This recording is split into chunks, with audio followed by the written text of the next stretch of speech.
Hey y'all, welcome to Chef Live. This Friday, I'm very excited or ecstatic. I'm having people who've been watching the stream might notice that I have been in a word rut on the word excited. So I'm ecstatic this week to be joined by a couple of the engineers here at Chef Software who have had a hand in creating some pretty amazing security, compliance, and testing solutions using Chef InSpec and Chef Habitat, and maybe even a little bit of Chef Infra. We'll see later on today, but I'm super excited to be joined by them. I'm also really excited to continue the month of May, which is been taken over, hijacked, if you will, by ChefConf Online. So if you're not keeping up with the times, there is a big pandemic on in the country. And every year at Chef Software, we do a user conference where we have all of our users, our community members and contributors come to one centralized location and just learn and discuss and like build off of other around our products and solutions. And it's really actually a very wide umbrella of other solutions as well, not just chef products. But this pandemic means that we are staying home and staying safe. And so we decided to pivot this year and make our user conference an online user conference. And so I'm really excited this whole month of May to be sort of showcasing some of the hard work that our engineers have done that goes into all of the really, oh gosh, exciting is the word that keeps popping into my head. Really, I guess, kind of like groundbreaking solutions that are going to be announced on June 2nd as part of our keynote sessions and our marquee sessions. So, radical and tubular are some of the suggestions besides awesome or excellent. Um, Anywho, so head on over to chefconf.io/register for some really gnarly topics and sessions. You can register there and attend the sessions on June 2nd and June 3rd. I I'm really excited. I don't know if it's been announced externally yet, so I can't say who is participating in the concerts portion of this year's ChefConf, but we just announced it internally this morning in Slack, and like it's a really amazing lineup. And so I would say register for ChefConf, even if you have no interest in software or technology or automation or making things better for any of those sort of verticals. Even if you have no interest in that, you should register for ChefConf just to attend the concert. There are also some other really cool events that are being rolled into this. So, like I mentioned, oh, yes, A. Colby says that they saw on Twitter we're going to talk about InSpec, and they have a question. If you throw that question into the chat, we'll definitely be able to answer it or get you to a resource that will help answer it at least. And so, yes, so that we will talk about InSpec in just one more second after I finish talking about the other super exciting tubular, gnarly events that are going on June 3rd. June 3rd is going to be sort of our social day. And we are setting up a mocktail hour after a panel discussion about accomplishing a lot of success in your career despite a lot of adversity or barriers. And so the sort of theme for that um, portion of ChefConf is pretty awesome because it's also tapping into an industry that Chef is trying to help, I guess, shed light on, which is women in tech. So all of our panelists identify as women or women with an X, and they're going to be sharing their experiences to sort of help universally, or they're sharing their universal experiences to help organizations be able to implement them and make all of their engineers, not just women, but all of their employees successful. So that wraps up the ChefConf sort of portion of this. We can hop into the InSpec stuff, and A. Colby has dropped their question into chat as well. John and Clinton, if either of you wants to take a peek at that. Actually, I'll say John should take a peek at it because I'm going to introduce the two engineers who are joining me today. First up, I'm going to introduce Clinton Wolfe, who's an engineer who's been a principal engineer on InSpec, and has had a hand in a lot of the very helpful features that have been implemented into InSpec. So Clinton, I would love it if you would tell us a little bit about your history at Chef and what drew you to InSpec maybe, and then what you're doing now. Sure. I started with Chef in October 2017 and was assigned immediately to the InSpec team. I spent the first 6 months working on InSpec AWS. And at the time, it had, I think, 4 resources, something like that. And today there are, I don't know, something like 60 or 70 resources in InSpec AWS. It's grown enormously, and it's become a very powerful set of tools. If I had to pick something I was very proud of that I was to work on, I would say it was InSpec AWS. I love that kit. It's a really great set of tools. I worked on InSpec directly up until well, I still work on it. It's indirectly, but I worked on it directly until spring of this year. I've since transitioned onto the workstation team, but I still contribute to the InSpec project from time to time. And today I work with the InSpec team out of Belfast from time to time, and it's great. So That's awesome. I want to go back to the US resources because is definitely something you should be proud of.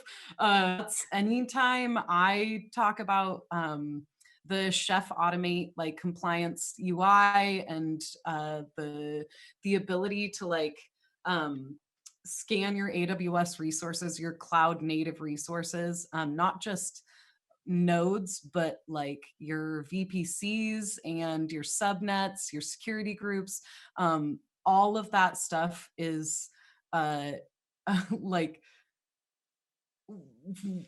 the biggest reason or one of the biggest reasons that InSpec is such a strong security and compliance offering and solution. So yeah, I like you should pat yourself on the back for that. And I am virtually patting you on the back for that as well. well, I just got it started. It's really the Belfast team that really matured it into the big thing that it is today. And it's not just AWS. We have really big portfolios in GCP and Azure as well. We have very large resource packs for all 3 of the major cloud platforms.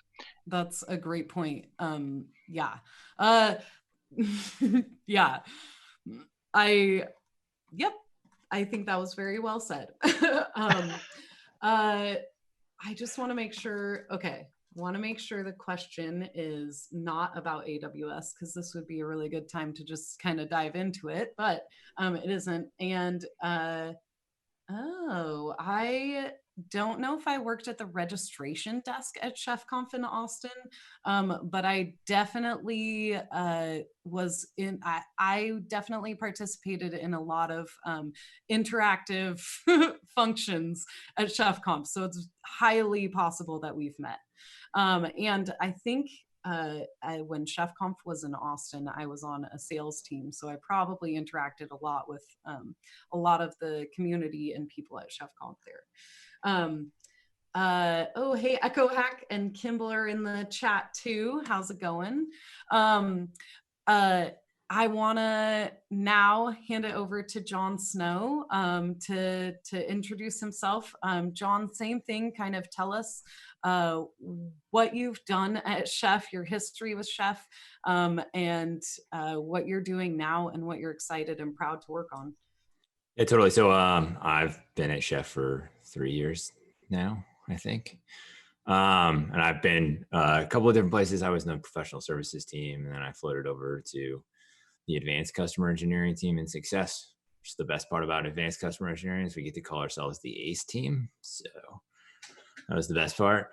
And then I've since floated into core engineering, and I currently work on all the effortless pattern stuff and kind of like plugging a bunch of stuff together, making it all work. So that's awesome. In terms of monikers, you definitely have like some quality monikers. You're on the ACE team, you're Jon Snow, so like there's you're like the winner of the Game of Thrones. It's hard. So, it's at some point I just run out of titles, and then like it just trails off into the end, and like so yeah. And then we have Clinton Wolfe. So we have a very strong Wolfe theme going on this week, which I really love. Cool. Well, I kind of want to dive into like the features that you've put into InSpec in the last year, Clinton, the stuff that you've worked on. And I also want to make sure we answer Colby's question. So I'm going to read that out. So they say, I know you've got some canned profiles available in Automate, but until we get Automate fully up and running, is there a way to get CIS profiles to scan existing images with InSpec? So I'm assuming you mean on the command line using InSpec. I don't think there is a way to get the CIS profiles without Automate. But I will turn it over to the professionals to fully answer that question. I mean, I think the CIS profiles currently aren't inside of Automate. So if you have Automate up, but you're not like fully to the point where you're doing like scans or scan jobs, then like you can probably pull it in. So one of the nice things about InSpec that's super great is you can use the compliance log-on feature to connect to Automate, and then you can just exec those right out of the gate. You could also use the Effortless Audit pattern to just run them on the system and then get them output as JSON, or you could just run them. There's a target, so you could actually point it at a specific node using target, and then have it report out as JSON as well. So essentially that would kind of be using like the Chef Automate server as a repository only for your profiles. Yeah, kind of. I mean, like it depends on, to an extent, but like obviously like you're going to want to get the reporting point up. You're going to want to report in there because like what's like if you have one node and you have JSON, that's super great, but that's not really like you got to get the rest of the fleet, like, and you want to see what the rest of your nodes are doing as well. So definitely helps if you have Automate in some form of reporting. Yeah, that's a good point. So the answer is yes and no and it's really easy to just set up an Automate server, although I guess I do understand that means you're managing another server. But yeah, unfortunately, the CIS profiles are like built into the compliance offering within Chef Automate.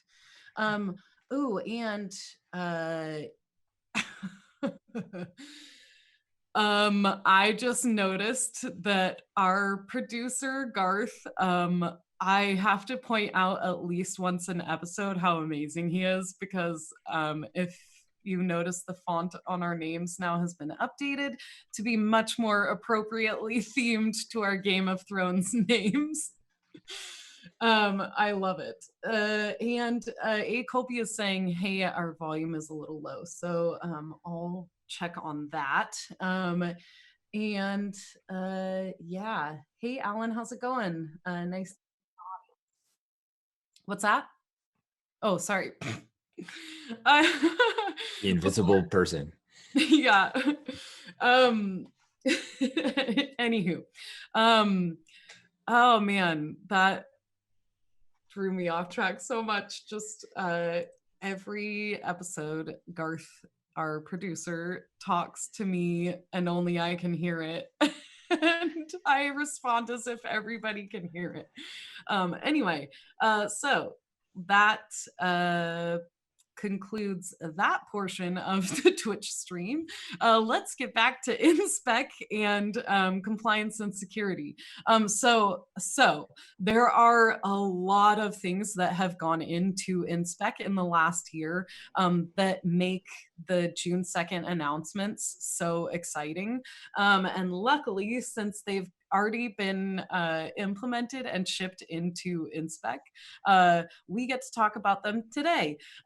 So I'm going to turn it over to Clinton, and Clinton is going to talk about some of the awesome features that he worked on and that the team worked on, and share with you yeah, what went into InSpec and what went into all the work that went into leading up to this announcement on June 2nd. All right. I can screen share a terminal now, right? Can I do that? Okay. Here we go. Okay, so I'm going to not only tell, but also show, which is fun. How's that look? Are we good? Yep, Oh, it's I awesome. can see it. Great. Okay, great. So the first thing I'm going to talk about is dash input. So great, what's dash input? So first of all, what are inputs at all? Inputs are little, I like to call them knobs, but I've also been told that knobs is not a great word to use. But they're parameters for profiles. So they're ways that you can parameterize your profiles so that you can give them more flexibility. So here's an example. Let's look at this one. Here's an example profile, and it has one declared input. So it has an input right here. It's named my input. It is required. So if it's absent, the profile will complain at you, but it does have a value already, so it's not going to complain. And that value that's provided says value from metadata. All right, let's look at what the control expects it to be. But the control expects it to have a different value entirely. So here's us reading the input. You may notice that I'm reading the input directly. Some older usage of inputs had you assigning the input to a variable and then you read the variable later. You don't have to do that. You can just directly read an input. You can just go ahead and do it. But the value that's expected is a string called value from CLI. So if we run this profile directly, we should expect it to fail. And failure during a demo is an expected outcome. We not only is it expected, it's planned for. This is planned failure. So, and Zoom is a little hard on my machine, so InSpec's running a little slow today, so my apologies. But okay, so it failed because it was expecting a value from the command line, and it got instead this value from metadata.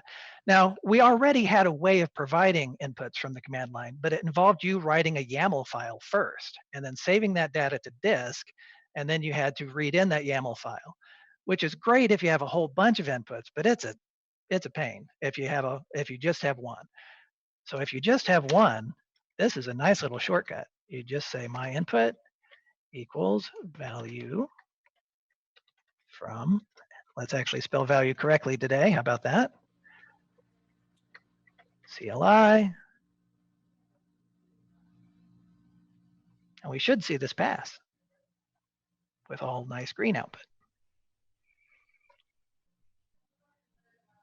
Yay!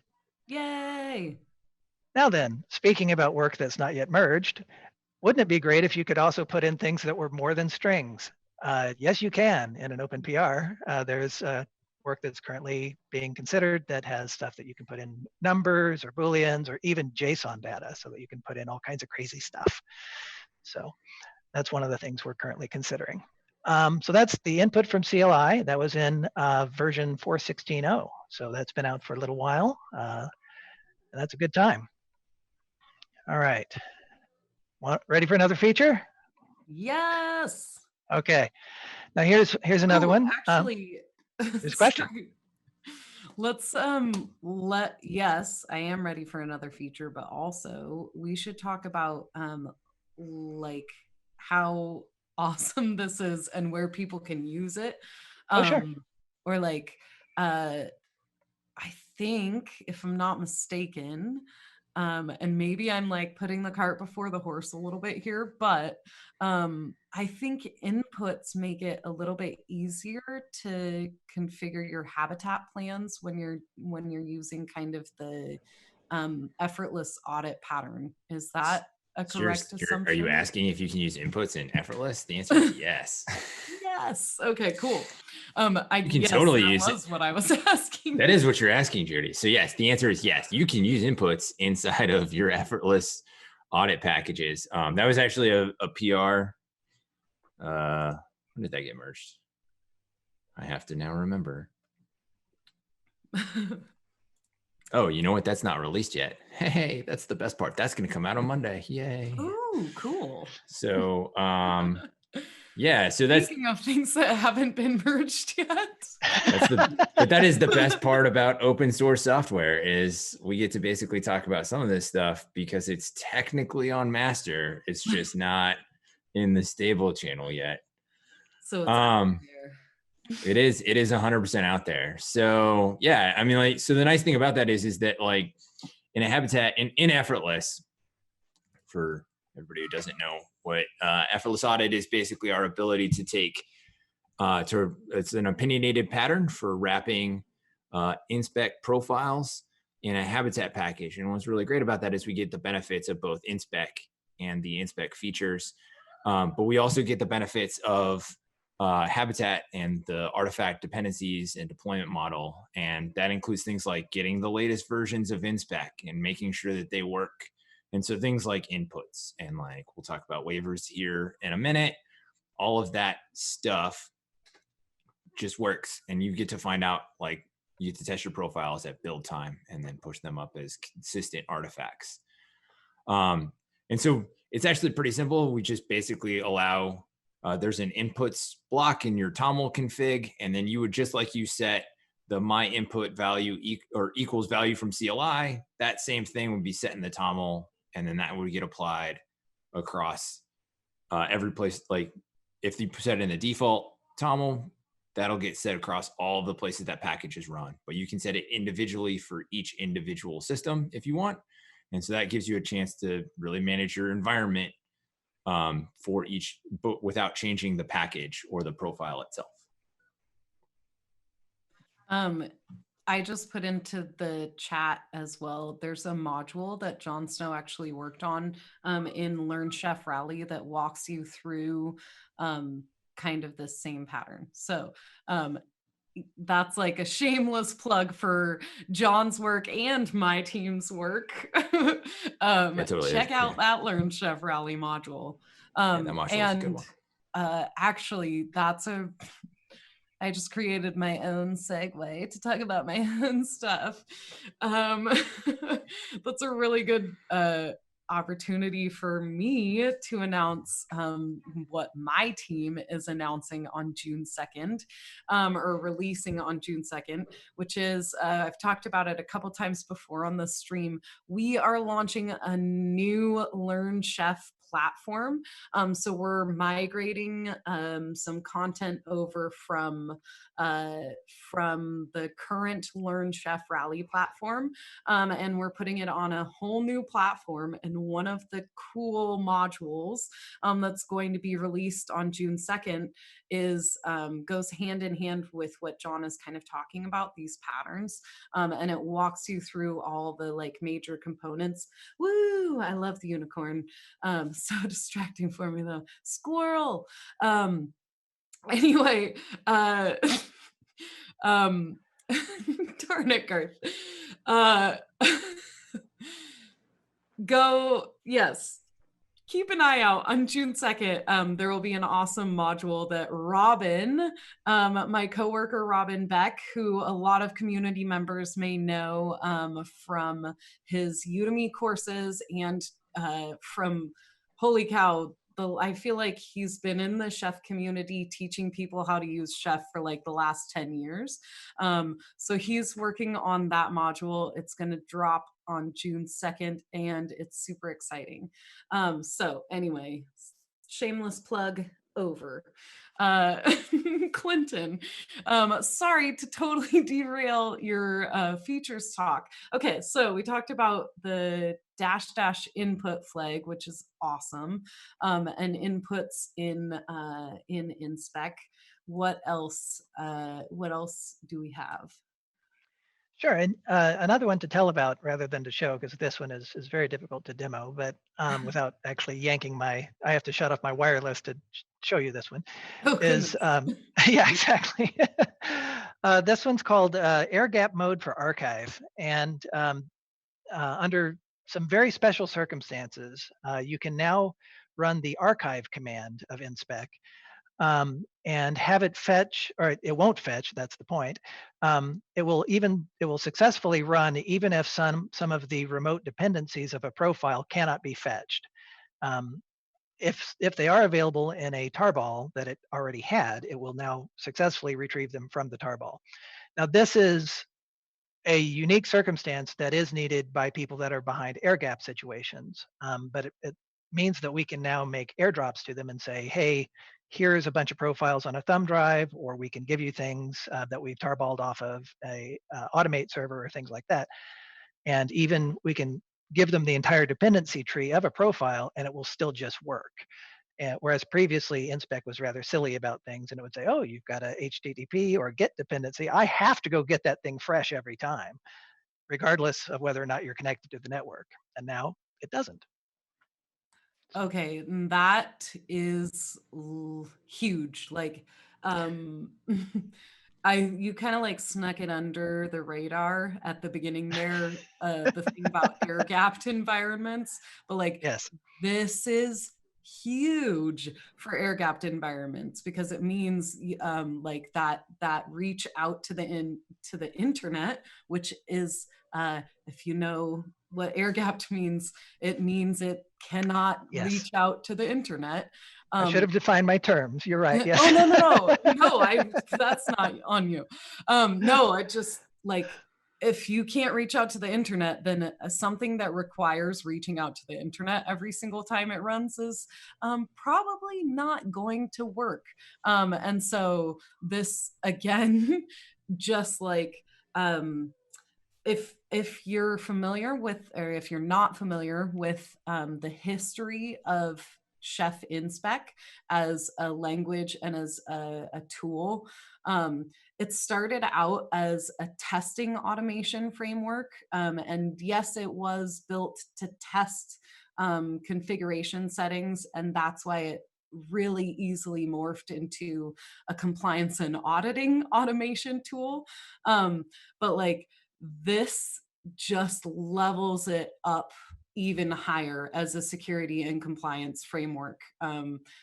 It lends that, like, it kind of goes back to like we were talking last week about kind of eating our own dog food, or whatever the phrase du jour is. Like, we can't really call it a security framework if it isn't secure, or if it's not usable in secure environments like air gapped environments. So this is so big for that. So awesome. Yeah. Yeah, having been in like an air-gapped environment for a large chunk of my career, like this thing that's super sweet. And yeah, it's great. Cool. What else do you have for us? The next one I've got is, so this is for the true Ruby connoisseur. So this is inspect mode for shell. So inspec has a shell command. And what shell lets you do is interactively explore with inspec resources directly, so that you can directly interact with things, ask, try out code on the fly. It's a great way to explore profile code directly. You don't have to write a control, or you don't have to save files or anything like it. You can just go in there and start typing. And also, like any good demo day, I found out just an hour ago that this thing emits a couple of ugly warnings. So my apologies for this, but there's not a lot I can do about that. So it's a Ruby 2.7 warning. Demo day. So anyway, I'm going to run inspec shell, and I'm just going to do a file resource on my temp directory. So yes, a couple of ugly warnings, please disregard. So here's what I'm doing. Say I'm an advanced Ruby user and I wish to know the internals of this resource. I want to know more about it. I want to do things with this. I can't, because the return from this is simply the pretty string file/temp. Now, that's good for most people.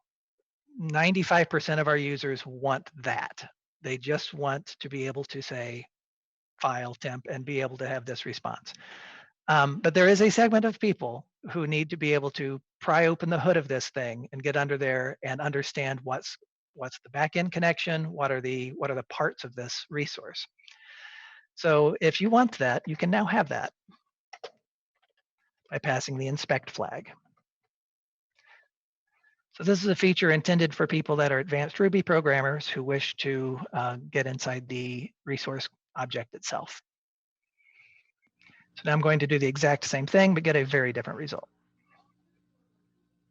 So I'm going to run the file temp resource again, but instead of getting a string back, I get its class representation, which tells us all sorts of things, like its train connection right here, which says that it's a local train connection. This could have been something else. You can actually run in shell connecting to a target and all sorts of other things.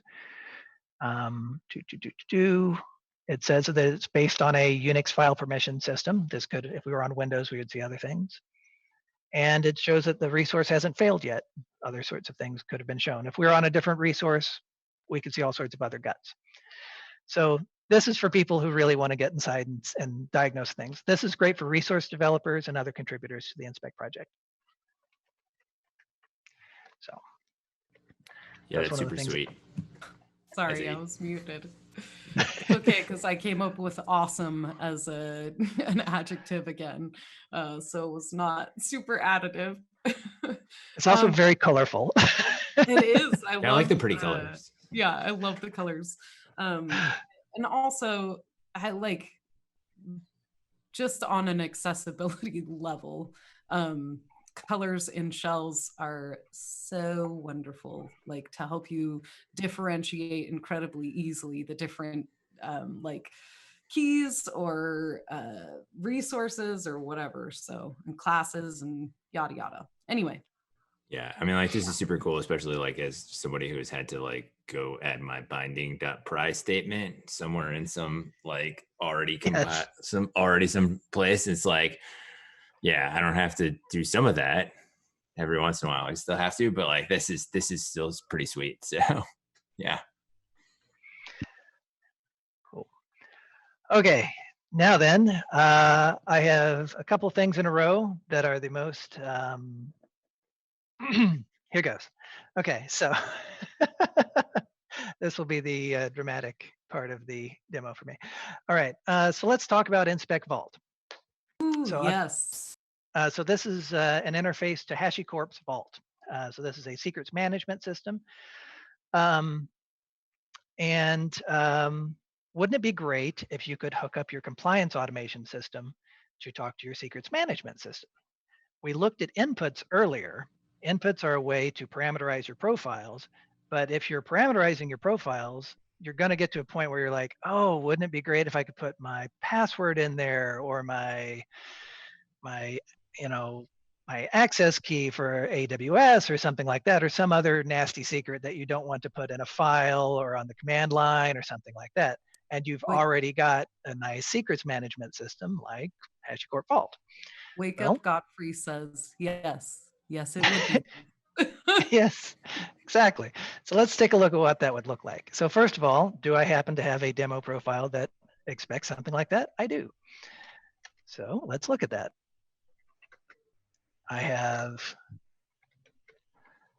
It's looking for a input called my input, and it is expecting value from Vault.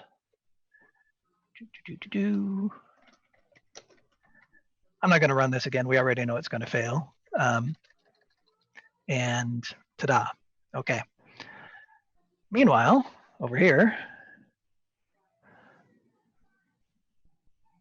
actually first I'm going to demo something else, which is this.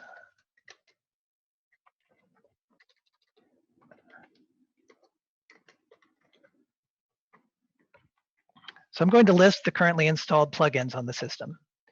So this is another improvement that we had over the last 12 months. Previously, this would lie to you a lot, frankly. This would only tell you the plugins that you had manually installed yourself personally, and it wouldn't tell you the plugins that InSpec shipped with, and it wouldn't tell you anything about train plugins, etc. So now it's very forthcoming about what it knows about.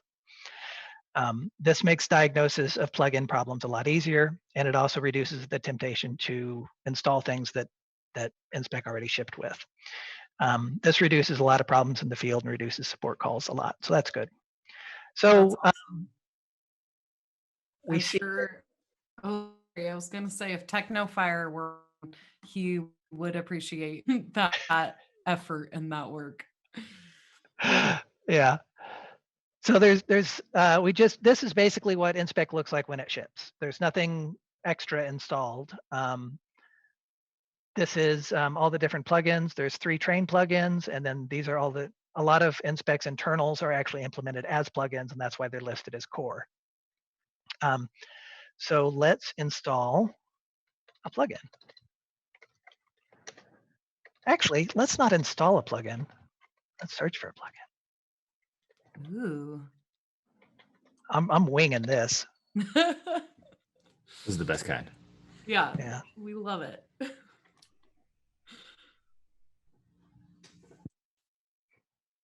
I'm pretty confident this will work. Fingers crossed. I almost spit taked live. But yes, it found a plugin named InSpec Vault. And what this actually did under the hood, it just went out to Ruby gems and looked for a gem named InSpec-Vault. So the plugin system is simply Ruby gems. It is restricted to things that begin with either InSpec or train. Okay. So that's how it works. Nice. Change the word search to install.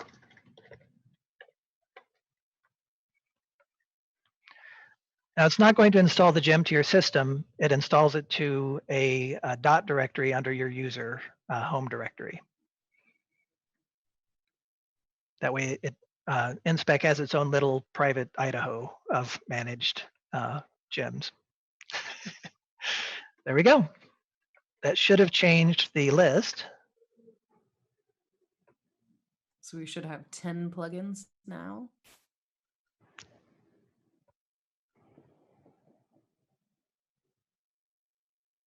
$10 plugins total. Woohoo! And there it is. InSpec Vault. Now all we have to do is start Vault. So let's do that. Okay, so I'm going to start a Vault server. So this is a development server, which means it's not suitable for production use. So don't try that at home. And also, nobody screen cap my screen. That's fine. You can't reach this anyway. But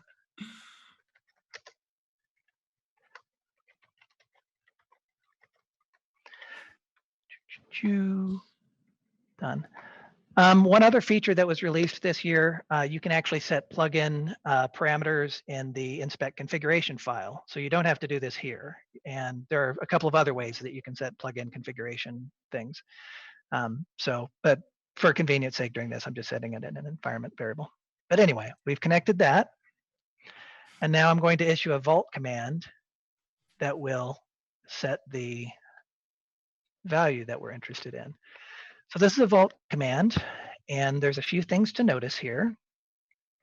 I'm setting it under the secret path, and then I say the word InSpec, and then I give the name of the profile, and then I use the key value, my input equals the value that I want, value from vault. Now everything here is customizable. You can use a different backend, you can use a different path, and obviously you can use whatever profile name you need to use. Every piece of that's customizable using different parameters in the config file. So basically this command is querying vault for the key value pair named my input vault from value, or no, it's adding that value into vault demo profile. Yes, it is populating vault. We need to go give vault a new value. I gotcha. Okay. And that appears to have worked. Good. Okay, so now everything's set up.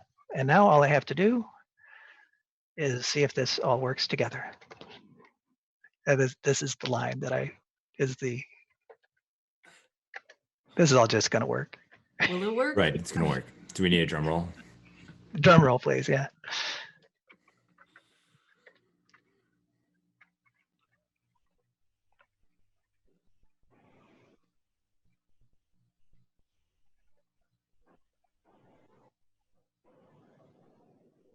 Yes, it worked. Sweet. That's awesome. That was InSpec connecting to a local vault and reading from it. The way that it knew which vault to connect to is that I also had vault adder set. So, but I didn't show that part, which was just local. Oh, thank you. Nice. How about a $? There we go. All right. Cool. Well, that concludes the majority of what I had to show. Ooh, nice. So there is a big feature called Waivers. Yes. Everybody want to demo Waivers? Sure, I'll demo Waivers because, and while we're gonna demo Waivers, we're gonna also demo some Effortless stuff because, like, I don't know how to not. Smooth segue, Clinton. Well, that's a sweet segue. So give me 1 second. Oh, and Technofire did join just after. Sweet. Oh. Okay, so everybody see, I'm gonna actually like plus this up a little bit because I realized that I have a larger screen than probably everybody who's watching on Twitch. You might want to do a little bigger still if you can. Yes, we can always go bigger. All right. So the way that let's just start by talking about Effortless and what Effortless is. We already talked about it a little bit, but like one of the things kind of cool is like, we're just going to build Effortless from scratch because it's more fun that way. So we're going to do an InSpec profile in it. Wake Up Godfrey says, way to flex your 8K monitor. Yeah, it's like awesome. and it's also like right in front of me, so it's like that's the best part. Is like I know I can see it for sure, but yeah, so we're just gonna do InSpec profile on it, and like let's see, what do we call this? Swap those. Oh, because like that's more fun. Oh, also while he's loading that up, I'll post this link to the Effortless Audit module in there. Yeah, and Chef, learn more there. Anyway. No, we should. And so like I will admit that Zoom is a wonderful thing. It does, but it does suck up a little bit of bandwidth, so it takes a minute for this stuff to load and all of the things. And then I also have the disadvantage of being a Windows user. So while Ruby takes a minute to get stuff winded up, this is where I always tell dad jokes. So oh we're gonna find our gosh. good dad jokes. See, you got Yeah, any good dad jokes, Clinton? Well, I was just going to add that you've got init and profile swapped around. See, and we took all the way to the thing. This is why. This is how everybody knows that this is a live demo. Yes. Sean says in the chat that he's here for the dad jokes anyway. So everybody's here for the dad jokes. So bring it on. yeah. So why does the Norwegian Navy have barcodes on the side of their ships? Why? So they can Scandinavian. Yeah. Oh dear. That's right. Oh, Wake Up Godfrey says, what kind of bow loves water? What kind? What kind of bow loves water? I don't know. I don't think I. A rainbow?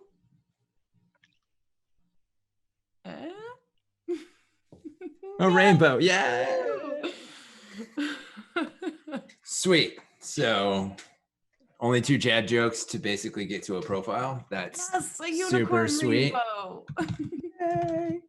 All right. So we're just going to open this now. And if everybody so this is also this is what's fun for us. We get to see all of and we're going to plus up this too as well, just to make sure that everybody can see.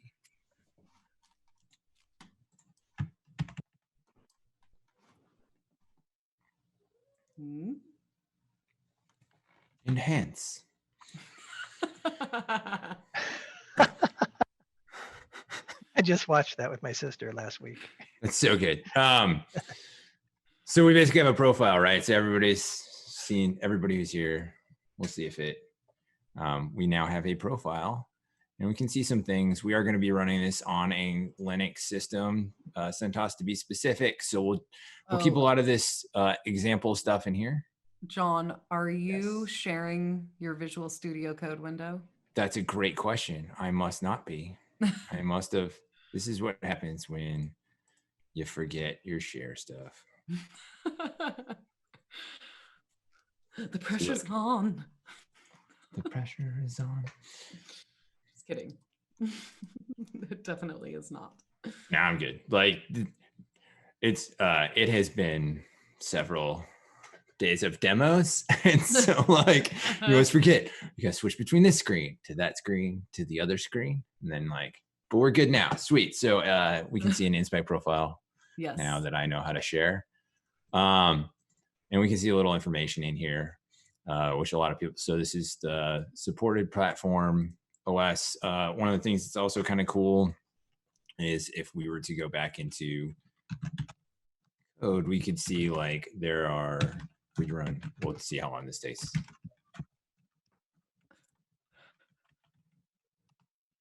There are other supported things that we can init with InSpec. So we can init things like a cloud profile specifically, or I think cloud is one of the ones that I know for sure. I can't remember what the other ones are. If Clinton, if you could well, it's a nice link back to the stuff we were talking about earlier, those cloud resources in InSpec. Yeah. So.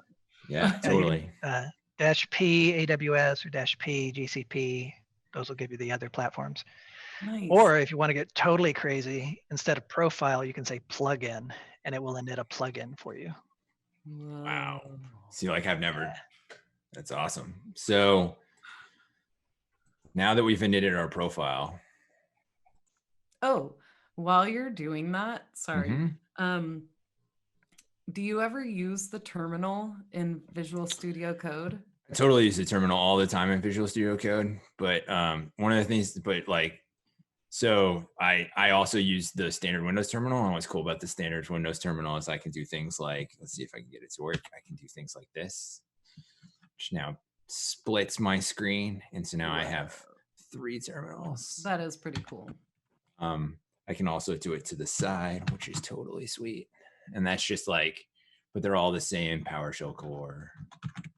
And Whoa. I like setting my sweet background. So like, that's the thing for me is like, I get to set the sweet background font and like to the transparent overlay. And this is Iron Man's core because I want to know that it's PowerShell core.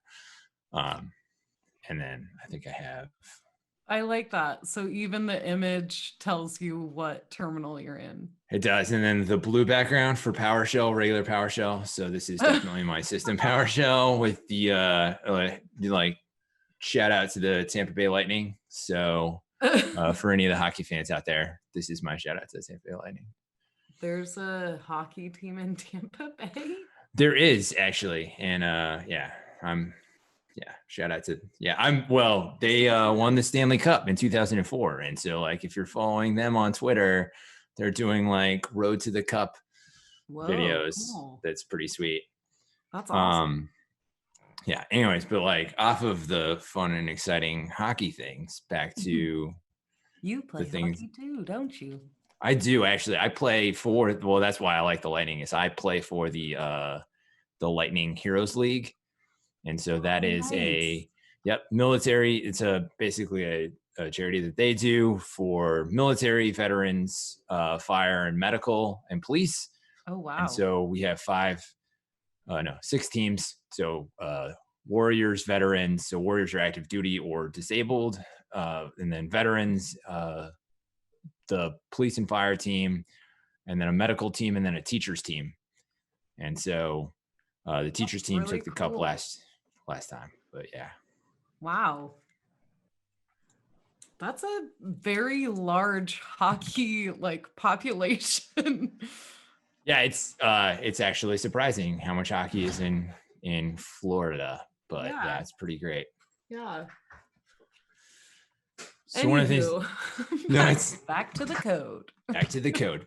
So one of the cool things about Effortless is that like all we really need to do to take this profile and make it an Effortless profile is we're just going to add a couple of lines. Like it's pretty simple. So I built a plan file here, and everybody knows every good habitat package starts with a plan. And so we're going to do package name. We haven't actually had our habitat week on the stream yet. So you're like dipping your toes in new waters here. That's right. And I'm going to handwrite some of these because some of them are fun to basically write, but some of them like we don't have to handwrite all of this. This is. So if you're familiar with Chef InSpec or Chef Infra, the plan.sh file is like similar in concept with Chef Habitat as the metadata.rb file in Chef Infra. And I want to say the inspec.yaml file in InSpec. They look fair enough. Yeah, they look very similar. There's some things inside here. We can actually like pull this. Let's open to the side, which we have like a name and a title. You can add maintainer. That's totally a thing. So if we do like package maintainer, of course it would help to close my strings. So this is where a lot of like metadata for how habitat should run lives, but it's also the file that dictates how how this sort of automation framework of Chef Habitat should build and manage and deploy whatever application you're adding into the plan. So for this plan, we're adding the application that we're adding in is Chef InSpec. And so this plan will essentially dictate how Chef InSpec should run and what it should do. And Mandy says in the chat, shameless plug for all of next week's content. Again, the month of May on this Chef live stream has been taken over by ChefConf Online. And next week's theme for May is Habitat, Chef Habitat, and application delivery automation, all that good stuff. So if you want to hear more about in addition to what John is going to walk us through right now, if you want to hear more about implementing Habitat and the effortless patterns, you can join Indelient's session next week by going to chefconf.io/session-recordings. You can join the live audience for Indelient's session where they'll be talking about implementing, like I said, implementing these effortless patterns.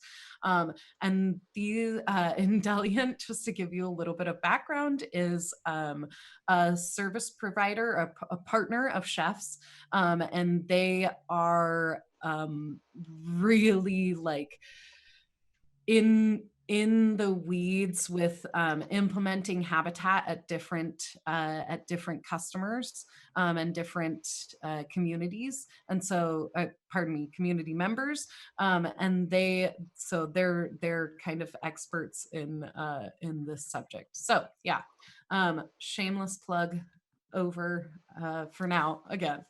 Back to you, John. No worries. So yeah, so like the cool thing is that this is actually all we need is those 5 lines. And the most important line is this line right here. This is actually the scaffolding, and that scaffolding is what helps us build. We're gonna actually take this profile here. We're gonna using InSpec archive. We're gonna pull it in, and then we're gonna make it into a tarball, and then we're gonna basically like package it with a run hook, and that run hook is gonna tell us how to run InSpec in a very specific way. And so building this is really simple. I'm just gonna go ahead Studio. And I'm on Windows, so I'm gonna use the Docker container Studio. So for those who are not super familiar with Chef Habitat, what John is doing right now is one of the like most amazing or like coolest features of Habitat, of Chef Habitat, that has always like made my eyes sparkle, I guess. But like he's entering a clean room studio is what it's called. And basically what this is like a totally isolated test environment that just lives locally on your system within your code. And so, well, that sounds very like, oh, it lives within your code. It doesn't live within your code, but it is associated with your code. It knows your code. Yeah, it's a mount point. So Yeah. it takes your code and it mounts it into the Docker container. Yeah, I know what you're getting at.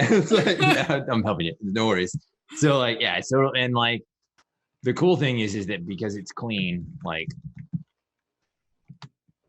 there is no curl. Right. Like you start out with just your code, and then you can sort of figure out like what your code needs in order to actually function, which means you don't really have to care about a lot of the runtime dependencies that that have historically kind of bogged down, let's call it like modernization of software and applications. So it's been like really a pain point for a lot of people who have inherited maybe or are still managing the same systems that they created, but they're legacy systems from like 10 years ago. And the way that features are implemented and used in that 10-year-old code is almost guaranteed not to be efficient or effective anymore. But the difficulty with upgrading those applications is that they're tied to the systems that they live on, because that's how we've developed software in the past. And so the beauty of this is that you don't have to worry about those systems that your application has historically been tied to.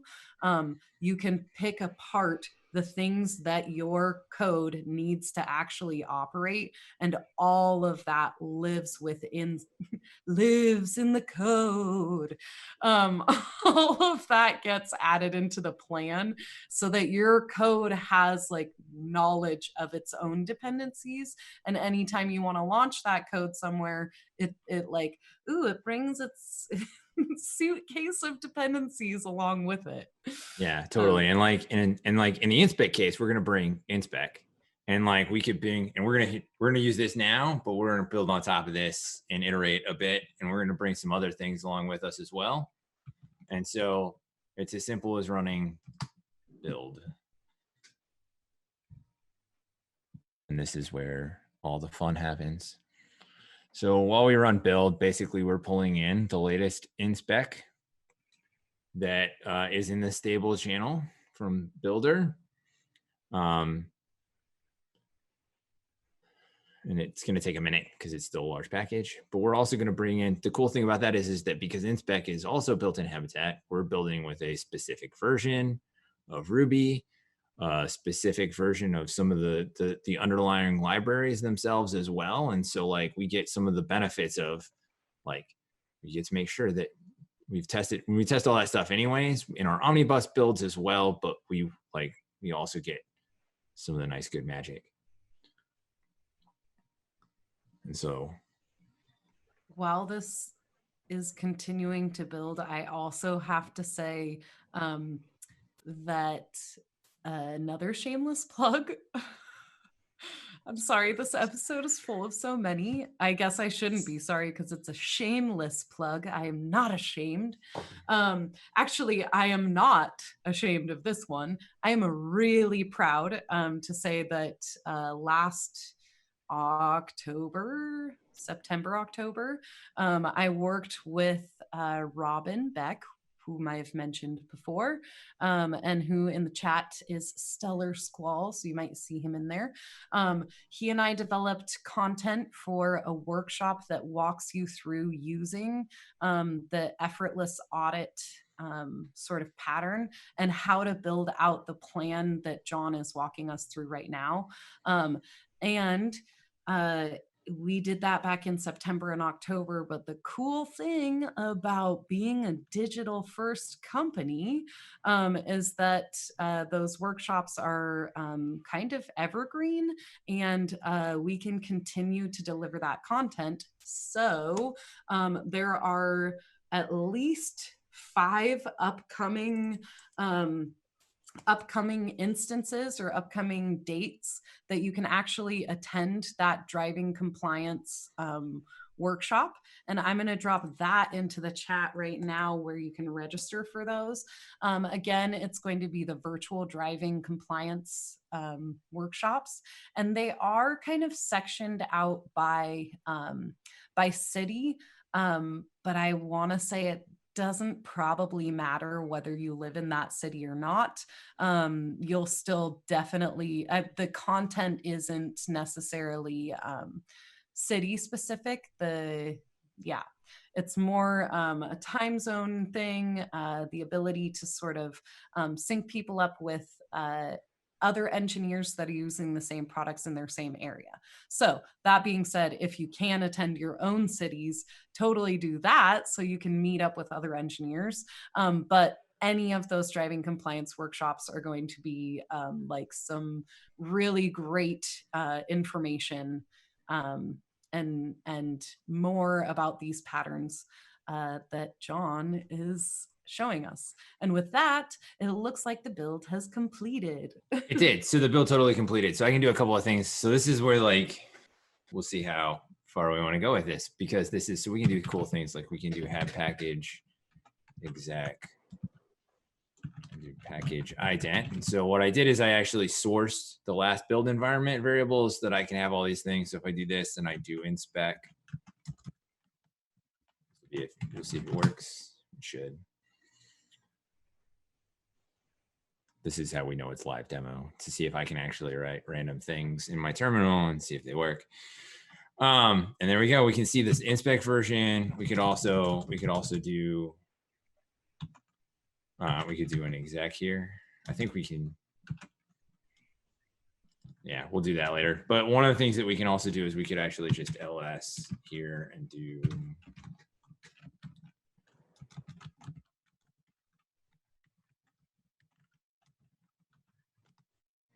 and we can see, sure enough, like not only do we have like some of the stuff for Habitat that we kind of care about, but we also have this Twitch demo sitting here. And so what we could do is we could, knowing that we can run InSpec, we could also have package exec be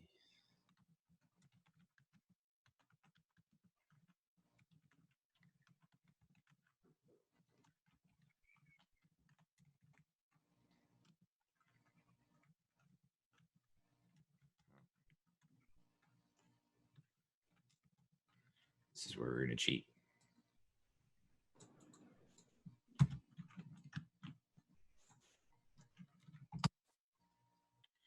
So be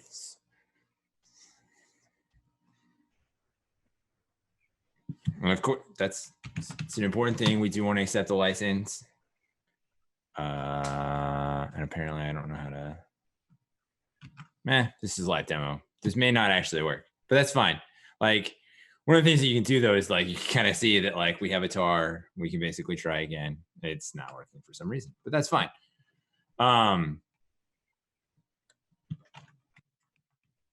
Because I need to do, I don't know. Well, we'll figure that out, but that's fine. But what I can do is stuff happens.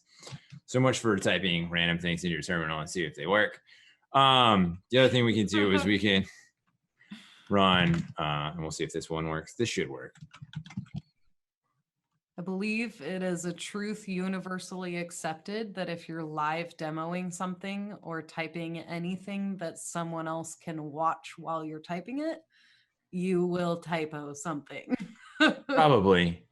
But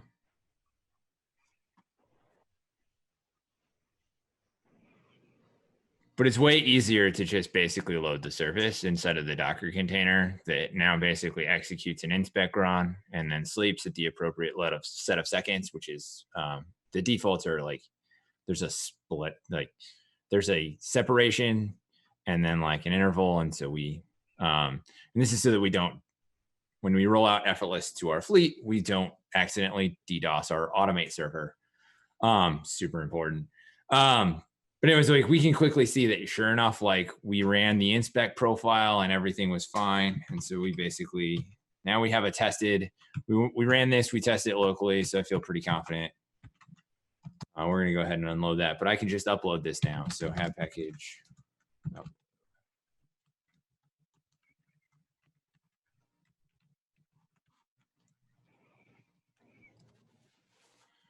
And so now what this is doing is this is going to our SaaS builder. And so now this package will be available.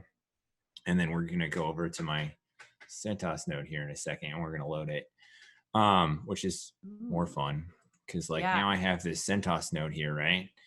So this is in the cloud, and we could do, let's see. So just to prove that I don't have anything loaded, we'll just do have service status. Like there's nothing there. But loading this package is pretty simple. We just do have service load, and then it's the origin,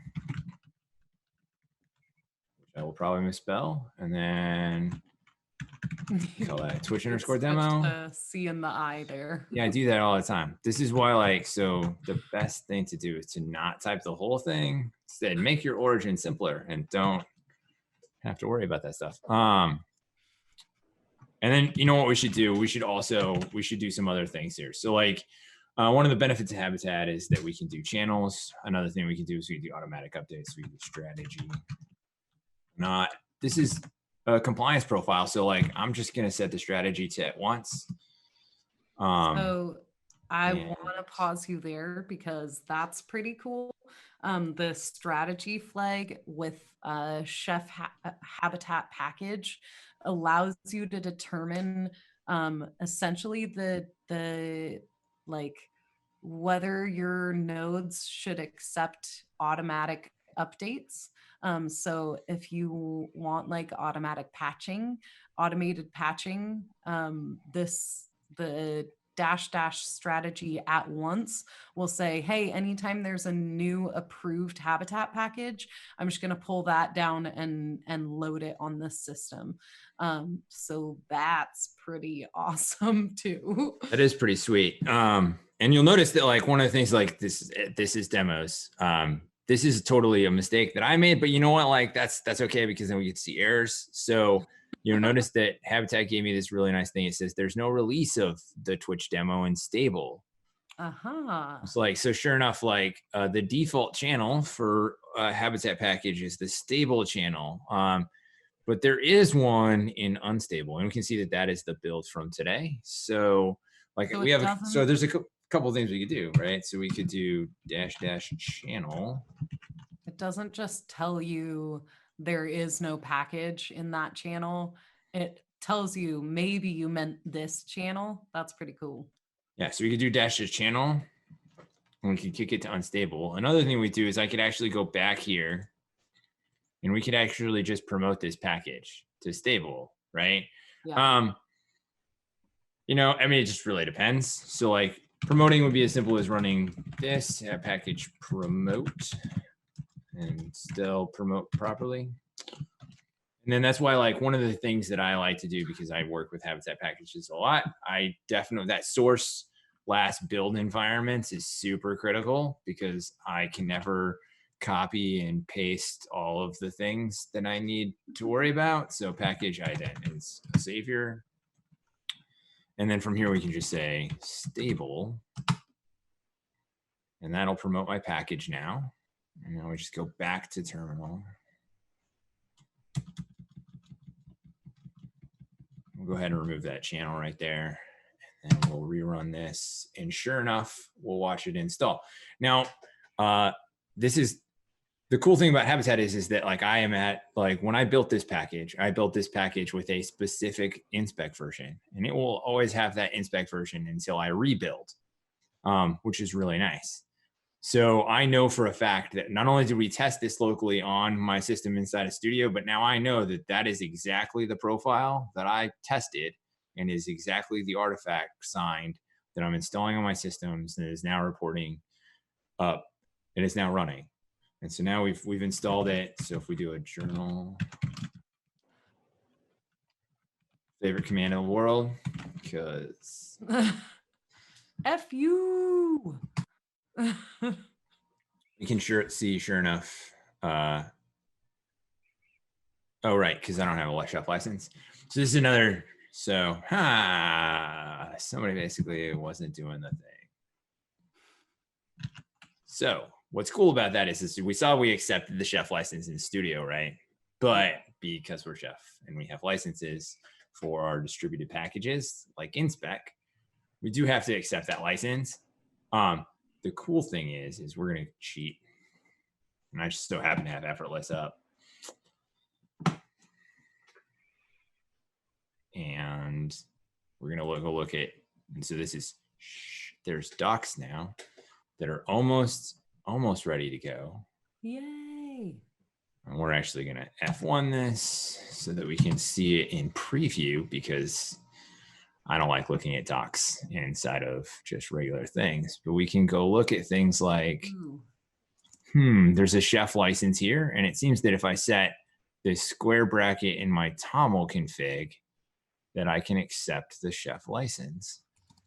So it's a couple ways that I can do that. I can do that on the system here. So I could just run, so I could just VI have config and have config apply it. But it's way more fun. We have, what we're going to do is we're just going to do it over here. So we're going to create a new file. Actually, we wanted, in that new file, we're going to call the default.toml. And sorry, John, I'm going to interrupt you really quick. Someone asked in the chat a really good question. Any good resources, docs, or upcoming talks on using InSpec in an entirely air-gapped cloud environment? That's a great. So Clinton can probably talk about the InSpec archive piece, but the other thing about this is that now that we have a package in Habitat, we could just also pull that in and sneaker net it Mhm. into the entirely air gap area and let it run. That is awesome.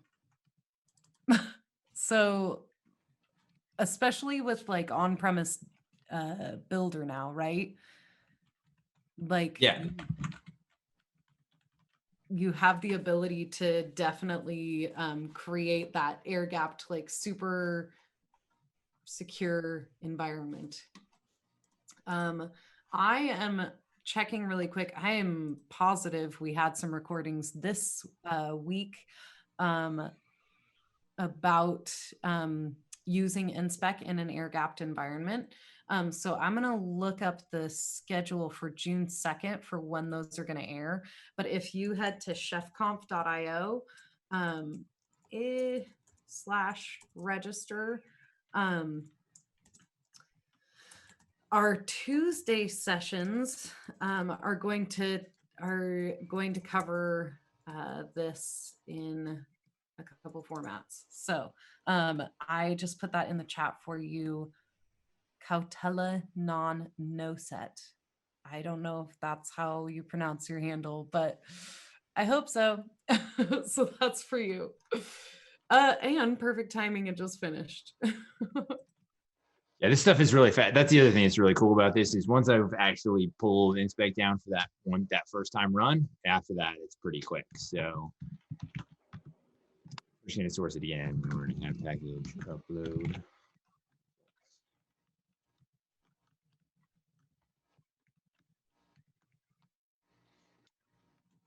And then, because I can't ever remember, when we loaded this, we did stable. So we're going to have to promote as well, but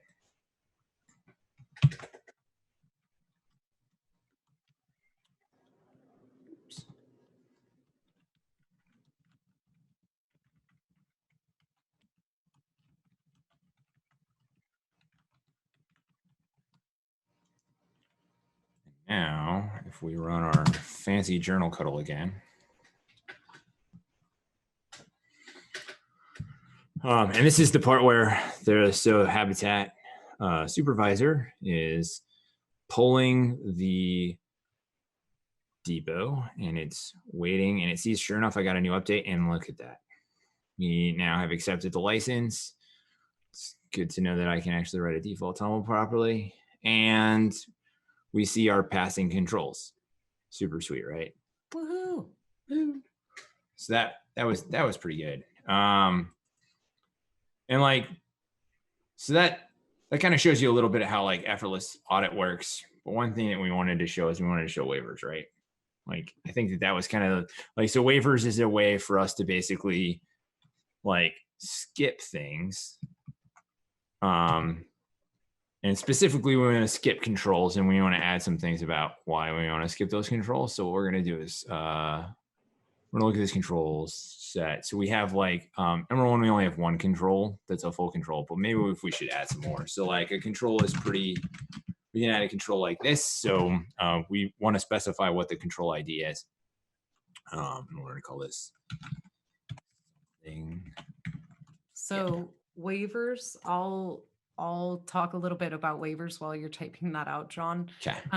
Waivers are pretty cool because what they allow you to do is use whatever specific controls in a profile you want without or I'm sorry, to like skip whatever controls in a profile you want, and to essentially state like why you're skipping it this time, without having to like reinvent the wheel and rewrite the whole profile.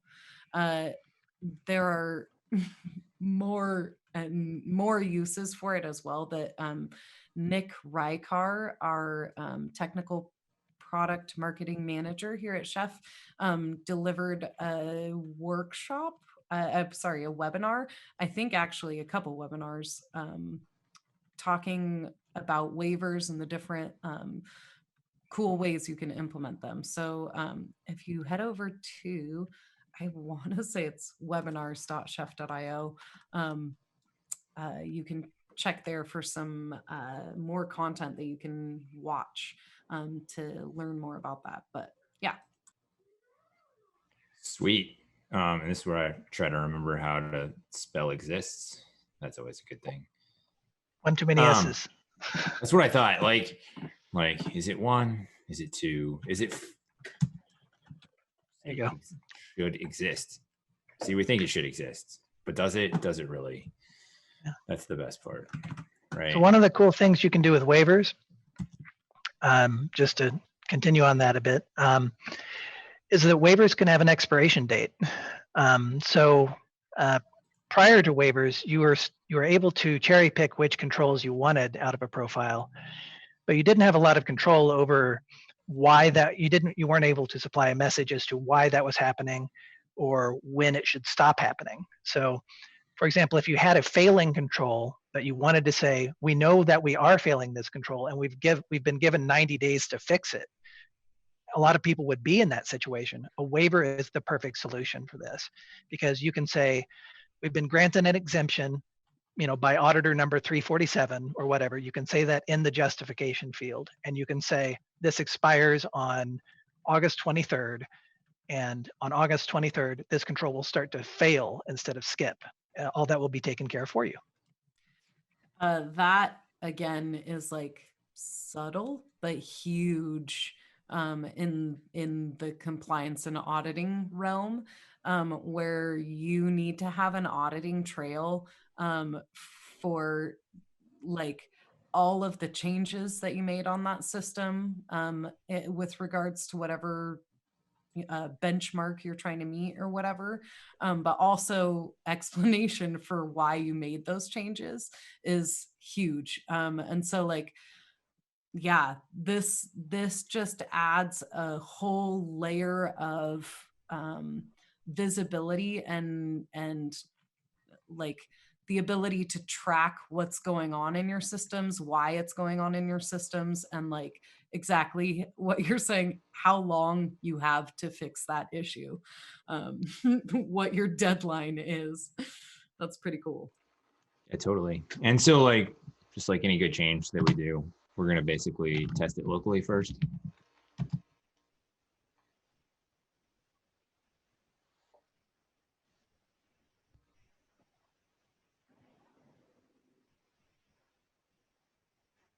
And if you'll notice in our test locally, we totally see a waivers file thing that's totally being called. But we can see that, yeah, sure enough, we're failing that control, right?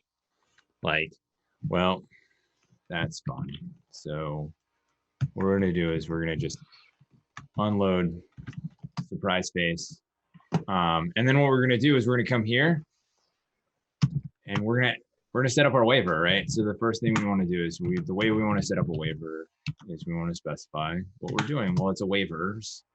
And then what we want to do is we want to specify, this is where I need to remember how formatting works. So then, because this is where the fun part is, because of the way that, so Habitat uses TOML configs, but InSpec uses YAML config. But what's cool is that with templating, you can go from TOML to YAML and from YAML to TOML. And so what we can do is we just say waivers dot, and then we got to remember what the name of our example was, something to skip. That's always good. And so we just post that in like this. And then run equals, because we want to say whether or not we want to run it. Do we want to run it? Nah, we don't want to run it. So we want to do justification. And spelling words is super great. Like,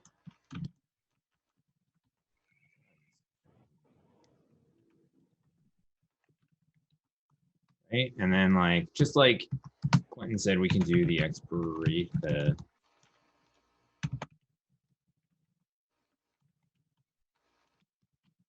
Right, and then this is in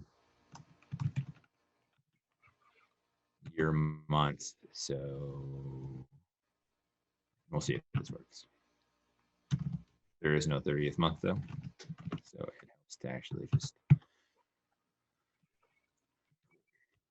And right now we'll just see what it looks like without that. But that's totally how you would write that. And now we'll just rebuild. This is the fun part about doing the default TOML versus the hab config is it kind of lets us work right here and see what we're actually setting. But definitely like one of the reasons that waivers in Effortless is inside of the TOML config is it's possible that like the reason that you're waiving this in a profile is because you have a specific environment reason for that, right? So like you want to like skip that thing because you're working on it for troubleshooting or whatever, and so you just need to skip the failure while you work on it, or and you definitely want to like push some of that through change management process and make sure you get stuff reviewed. But it's definitely a thing that you may just want to like skip sometimes. So we're going to source this. Can't remember if I unloaded. We'll see if we'll just do a have unloaded anyways. So it'll tell me if I didn't.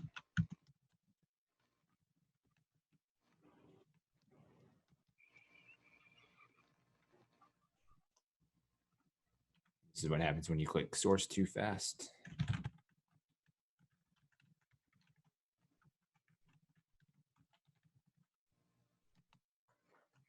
Sweet, not loaded. That's important.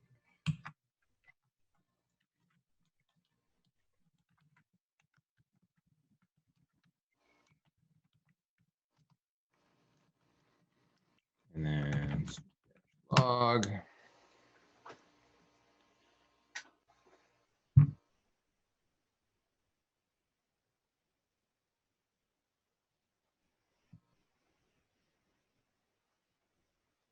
And sure enough, there we go, right? So like this is just in the general output, right? So we can quickly see that sure enough, we have something to skip. This is a control to skip. And then we can see that it's because we want to show waivers, right? So that's super cool inside of the log right there. All right. So we now have a waiver. And again, just like in the last, just like last time, all I have to do now is upload this to my system. So we can just run app package upload. We're going to also promote while we're here.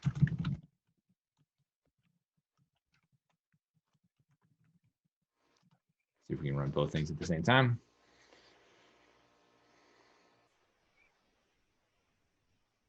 I feel like typing 2 commands in the same line at the same time is really, really pushing the demo gods today. So you're pushing it, John Snow. Pushing the demo gods. We'll see. Okay, so now we're gonna wait for a little bit. Yeah, and I think that there are ways, I'll have to remember, but there are ways inside of Habitat that you can change the polling window. Obviously, like I'm not gonna do that but it's about a minute and then things. So this is one of the another great time to tell any good dad jokes if anybody's got any.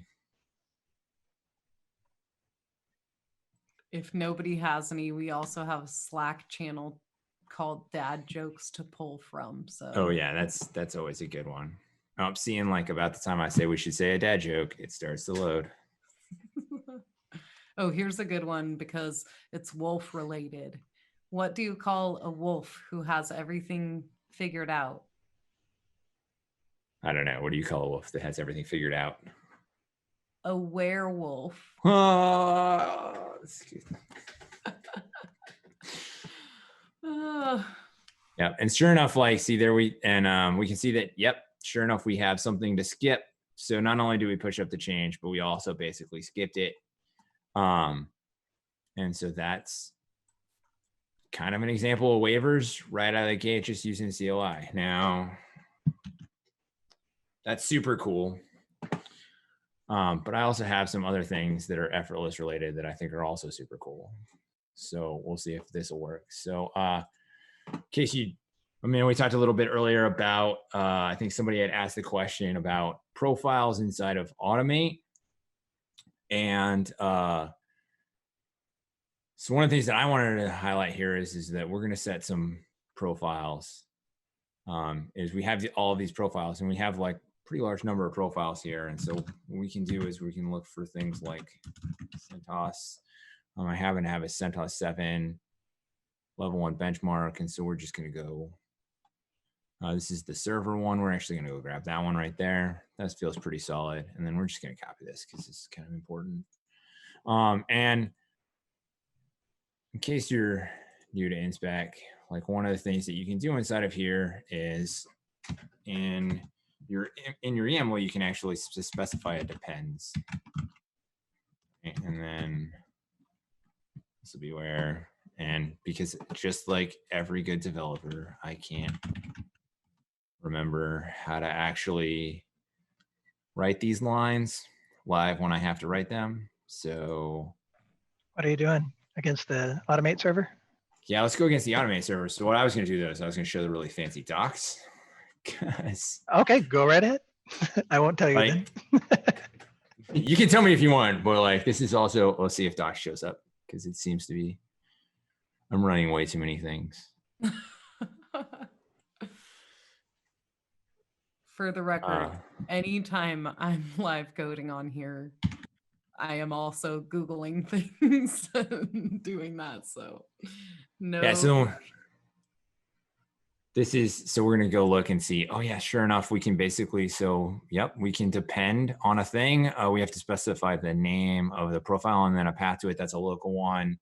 But we definitely want to pull from Automate. So if I scroll down, and I know I'm going to see it any minute now, I swear. Or I passed it. Did I pass it? I probably passed it. Right there. Right there. Bottom of your screen. It's right after supermarket. Oh, it's right after supermarket. See, there we go. See, like, perfect. So this is the compliance settings. So we set name, the profile name that we want, the compliance, and then the base Linux. So we're going to be good developers, and in the words of Kelsey Hightower, good developers copy, great developers paste. And apparently wrongly, but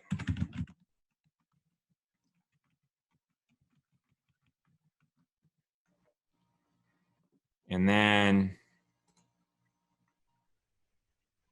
do we freeze, or am I on Twitch, by the way? I don't think so. You're still going. Okay. I guess it's just me because I'm running too many things. All right. So we're going to actually run this. And then this is actually going to be this profile here as well. And then now that we have this profile name, oops, not that, do that. We're going to come in here. And you know what? We'll just keep all this stuff because, like, why not have more than what we need instead of less? We're going to do include controls. Bam, sis. We'll just include them all. Why not? It's more fun that way. And we're going to save this. And so, like, man, like, now that we basically have this include control, we totally want to pull from Automate. Everything looks super sweet. Let's see what happens when we try to build like this. So everybody thinks that, like, yeah, it should work just right out of the gate, right?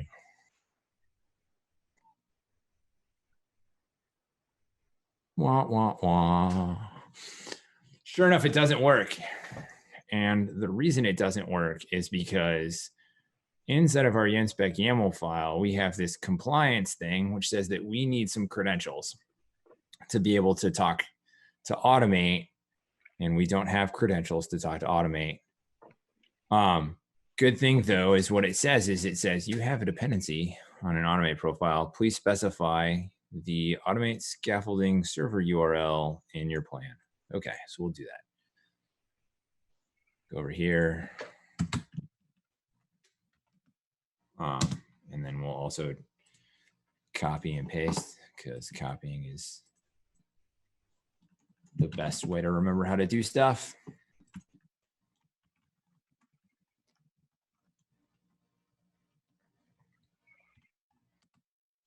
And then, you know, because it's I'm actually going to cheat, and I'm going to go look at the Effortless docs. So, we'll notice that if I can find where I put it, because if I didn't put it in the docs, I should put it in. And look, we could have, sure enough, we could have basically said Effortless Audit. We can actually see that, sure enough, there's an example of that depends line that we pulled in. And we can also see that we need some other things. We also need a automate URL, and we can see that that is the format that needs to be in. One of the things that I want to highlight is don't put the extra slash at the end. It's super important. We also need a scaffolding automate user, and we also need a scaffolding automate token. So let's go ahead and pull in those.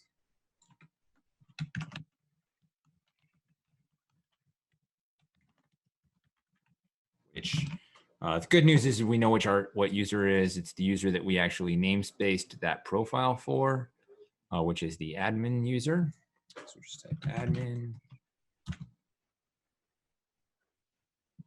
And then I'm going to clear screen, and I'm going to pull this off for a second while we look at docs. And I'm going to put in my token as an environment variable. This is so that you don't have it show up in your plan, which is kind of important.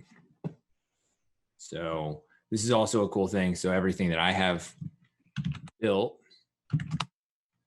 is using Terraform. And so one of the cool things that I have is I have Terraform outputs for a lot of my stuff. And so we're going to actually do outputs.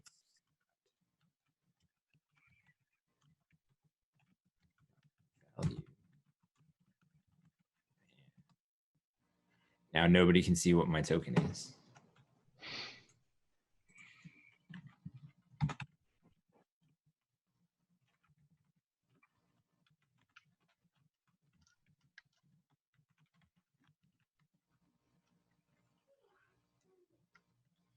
One of the things that we should probably do, just because we want to be safe.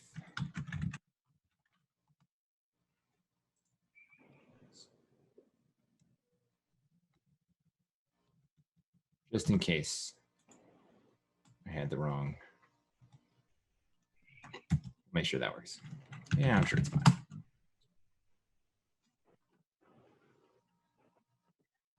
So now I can do scaffold score automate or token equals, and then we can do $automate.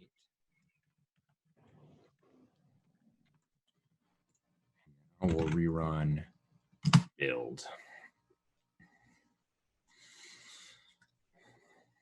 And hopefully, if I've done all of the things correctly, which we may have failed because I put a slash at the end of my server URL, and sure enough, this is what happens when you don't listen to the things that you say that you should listen to.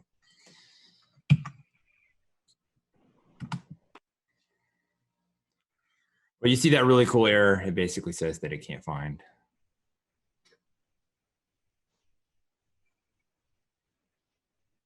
So sure enough, what we did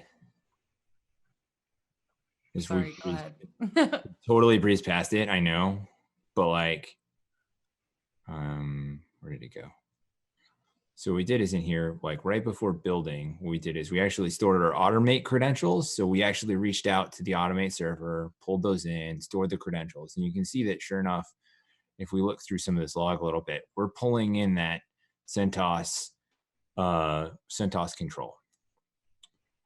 And so now, so we've totally pulled a profile from automate, and all we had to do is add a little bit of config. And now we should just be able to, so we're going to source again.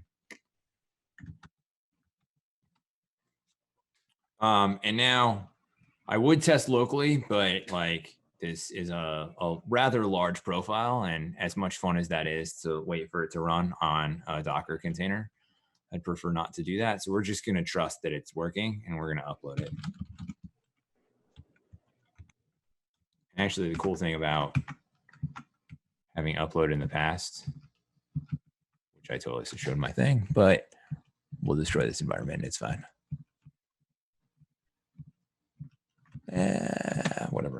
We'll see just R. Right. Fine. We're just going to do it the hard way, which is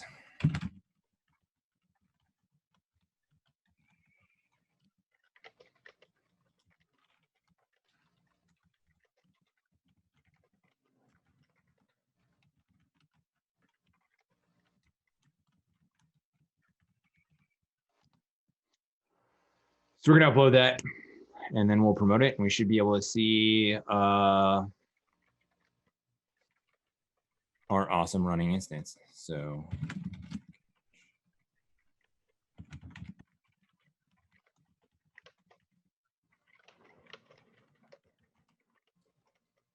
all right. So we'll just go back to Journal Cuddle here for a second.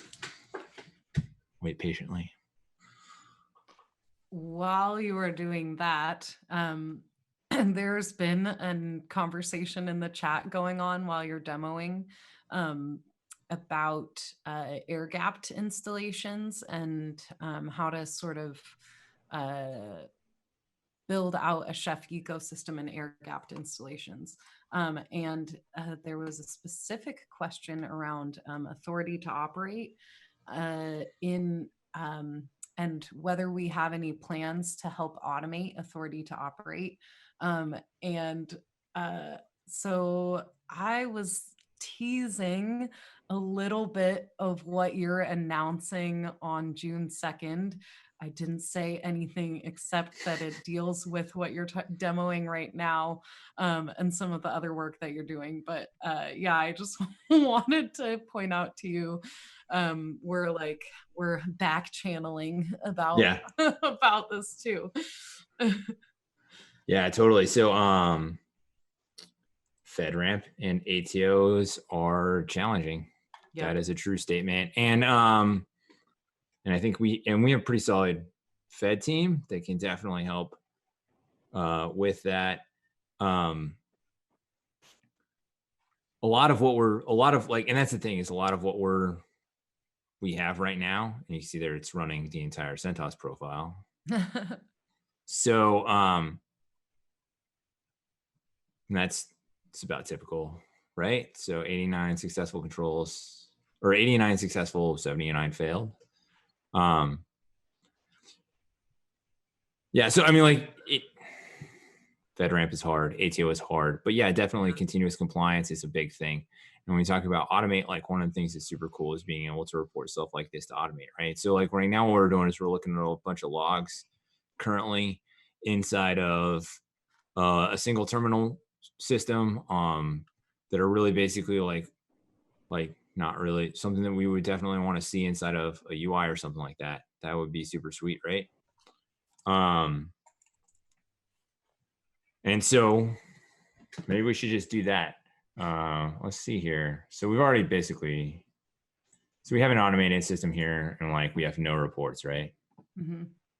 And we already have like the default toml here, but like, wouldn't it be really sweet if we could just, I don't know, report to automate? So that's, I mean, like when we talk about like, we want to be able to get all of our nodes and we want to be able to see our entire fleet and we will see everything that we want to see everything in one shot. And so let's see here. So what we could do is we could look, and sure enough, if we scroll down here, there's these server URL token, and it looks like we have an optional environment variable here as well. And we also want to set enable. So we can set the same block, automate, and set enable.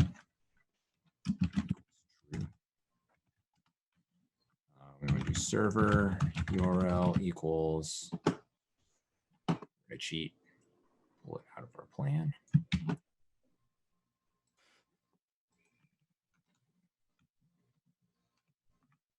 Actually, I might even cheat further to make sure that things work.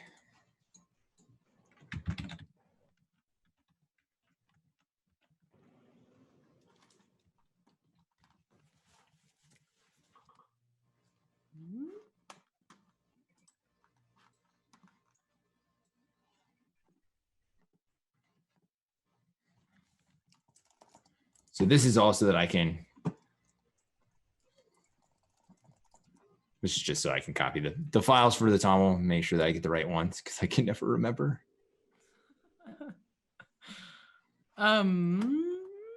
Well, maybe I will let you take a moment to find those and actually hand it back over to Clinton to ask a little bit about the additions that he's made to the cloud resource packs in InSpec over the last year. Totally. Cool.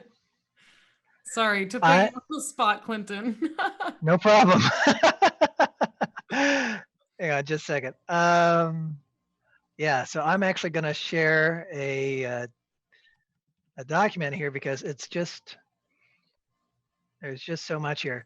So first of all, you said that I made, and this is not my work at all, but this is the work of our of the content team in Belfast. And let's see if I can zoom in here, make sure that we're, whoa, that's huge. There we go. But just a quick rundown of all the great work they've been doing. So the InSpec AWS kit now includes brand new resources, the Elastic Container Registry. I'm not going to sit here and read all of these. I haven't seen Jack now. Kid, spotting, sighting. There's RDS clusters, DHCP options, EFS file system. That's pretty big. Lots of stuff and improvements, bug fixes, and improved CI, all sorts of things. InSpec Azure has management groups. There's databases now for both MySQL and Postgres.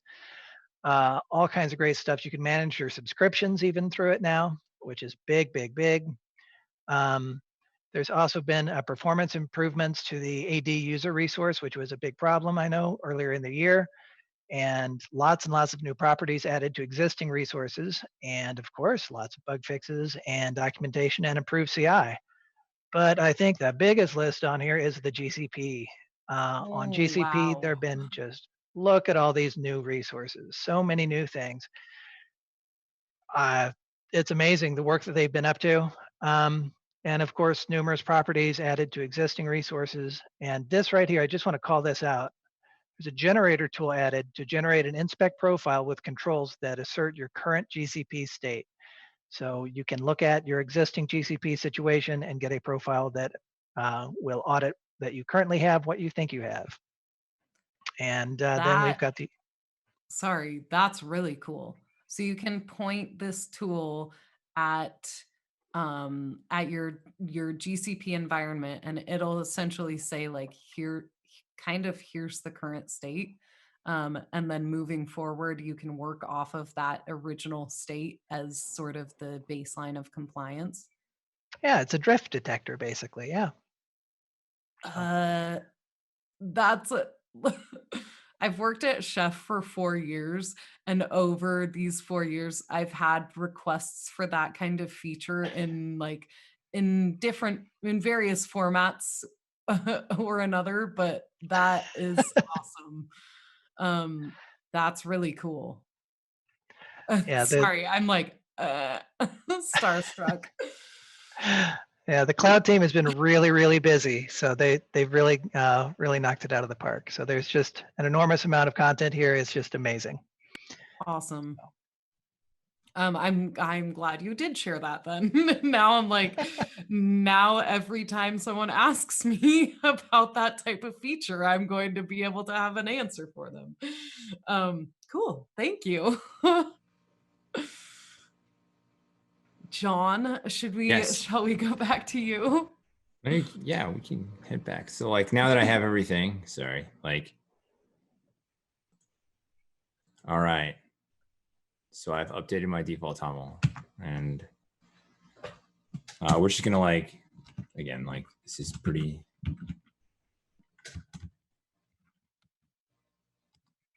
I'm just like anything. We run our build there. And like the one thing is like those cloud modules are super awesome, but like I think if I remember correctly, isn't it something about the profiles themselves, like Azure, AWS, and GCP? I think that we were the first provider to actually have both AWS, Azure, and GCP certified profiles by CIS. So yes. Yeah. So I mean, like, yeah, that stuff is super sweet. Yeah. Like not cloud That's team for awesome. sure. But yeah, the cloud team and the content team has been working phenomenally hard, basically not only like working on these amazing profiles and trying to get all that stuff set up, but also like working on other things. And I can't wait to talk about the other things, but there are other things. So if you're not signed up for ChefConf Live, shameless plug, you should sign up for ChefConf Live because it's gonna be sweet. Because like, if this is cool, this is okay. Like this is like, you know, ChefConf Live is gonna be amazing, and I'm pretty excited about it. Yeah. So we have built now. We're gonna do.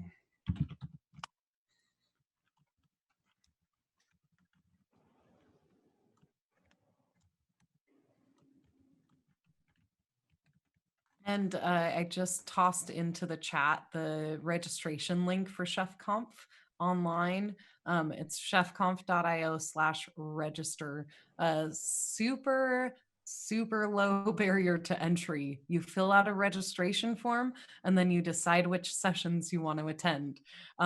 There's an incredibly huge benefit to doing an online conference is that there are no travel fees and there are no registration fees. So this is free for you, and trust me, it's worth it.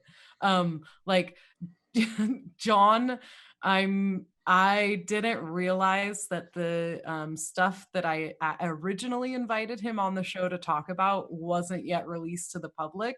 And so like we've been excited to to share the content that is coming out on June 2nd for a while now.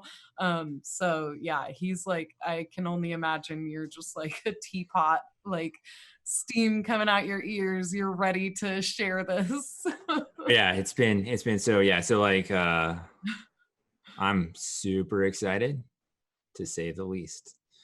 There's just so much that like coming out with just a bunch of stuff, and it's gonna be really, really awesome. So while we were talking about ChefConf, I actually reran my build, and we'll go see if we're gonna click. Hopefully I didn't mess anything up.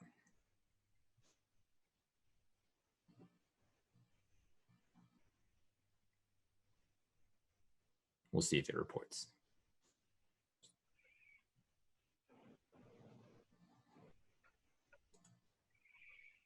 And I may have clicked it too early. Yeah, so.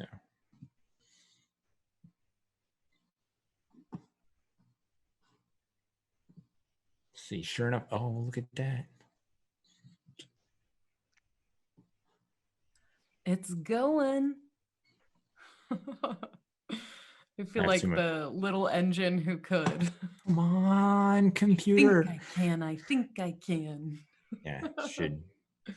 It's definitely the like close out Slack, make sure that you don't have all of the things running, too many processes, but now we're good. How many Chrome extensions are running? How many Chrome tabs do you have? That's right. Nine Chrome tabs, 52 Visual Studio Code sessions. Oh gosh. Yeah. Sure enough, like, so like we've tested that profile, right? We basically ran it in the supervisor. We built a little bit. We included a control from Automate. We were able to basically pull that profile down and show it. And basically then we added it as an includes profile. And now we basically have it reporting to Automate. And all we really had to do was set a little bit of default config and like a plan, right? So like, and this is really the power of Effortless. Like, this is everything that I needed to write and my default TOML, which we can pull this out, which is like, there's not a whole lot in here. There's basically the license, the waiver, and the automate config so that it can report. And now we can basically quickly see, and sure enough, like, look at that. Like one of the things, and the whole reason we want to report to automate is because this is what's actually also cool. If you'll notice, we had that profile that we wanted to build, and so it shows that we had some generated from some example stuff. But like we went and we skipped that something skipped profile. So what we have is actually in the UI, we have waivers now. And so we can actually see that sure enough, like there's a special little tab for waivers. And if we expand this, we can actually see that the reason was because we want to show waivers, right? So we can even see the source code, specify. And so that is basically Effortless Audit in a nutshell, and all of the little builds and pieces so that you can get from writing a little bit of an InSpec profile to writing some plan and then quickly deploying that across one system or multiple systems and having it all report into Automate. And I think that's pretty much all I got for Effortless Audit today. That's awesome. First of all, perfect timing because it's like 5 minutes to the top of the hour. So it's well executed.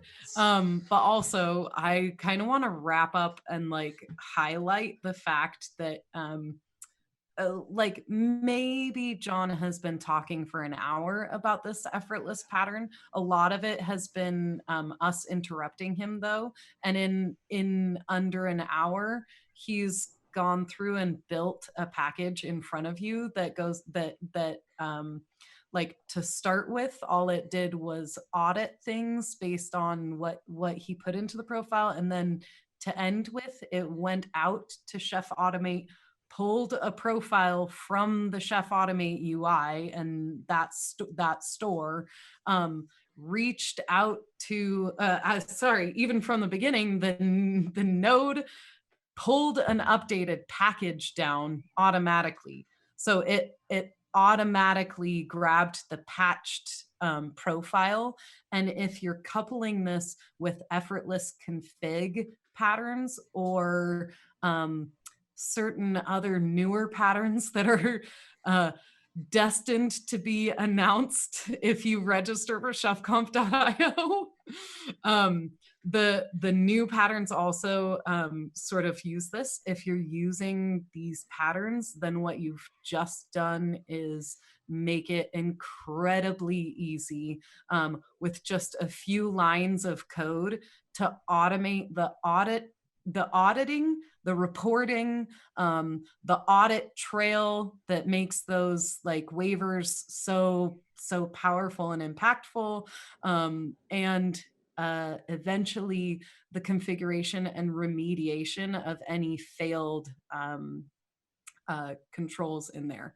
So yeah, that's like in under 60 minutes he built that whole thing, and that's like, if you're starting from scratch with compliance, that's huge.